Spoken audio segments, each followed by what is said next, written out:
తెలంగాణ రాష్ట్ర ప్రభుత్వం కాలయాపన చేయకుండా ఎస్సీ వర్గీకరణ అమలు చేయాలని ఎంఆర్పీఎస్ జాతీయ నాయకులు మాసాయిపేట యాదగిరి డిమాండ్ చేశారు. మెదక్ జిల్లా రామాయపేట మండల కేంద్రంలో ఎంఆర్పీఎస్ నాయకులు సమావేశం నిర్వహించారు. ఎస్సీ వర్గీకరణ అమలు చేయాలని డిమాండ్ చేస్తూ ఫిబ్రవరి 7న నిర్వహించనున్న 1,00,000 డబ్బులు 1000 గెంతుకల కార్యక్రమం విజయవంతం చేసే విధంగా గ్రామాన సన్నాహక సమావేశాలు నిర్వహిస్తున్నట్లు వారు తెలిపారు. ఈ నెల 25వ తేదీన మెదక్ జిల్లా కేంద్రంలో మందకృష్ణ మాదిగ ఆధ్వర్యంలో సమావేశం నిర్వహిస్తున్నామని, మాదిగ సోదరులు పెద్ద ఎత్తున హాజరై విజయవంతం చేయాలని పిలుపునిచ్చారు.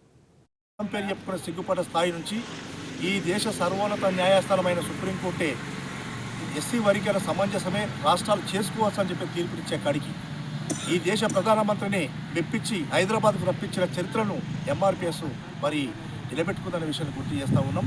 మాదిగల కోసమే కాదు, మందకృష్ణ మాదిగ కేవలం కులంలో పుట్టినందుకు కుల పోరాటమే కాకుండా ఈ సమాజంలో ఉన్న సంపన్న వర్గాలకు సామాజిక న్యాయం కోసము పోరాటం చేసినటువంటి చరిత్ర ఎంఆర్పీఎస్ ఉందనే విషయాన్ని గుర్తు చేస్తూ ఉన్నాం. ఏది ఏమైనా ఫిబ్రవరి 7వ తారీఖు నాడు 1,00,000 దప్పులు 1000 గొంతులు కార్యక్రమాన్ని విజయవంతం చేయడం కోసం ఉమ్మడి జిల్లాలో రేపు రథయాత్ర ప్రారంభమవుతా ఉన్నది. సిద్దిపేట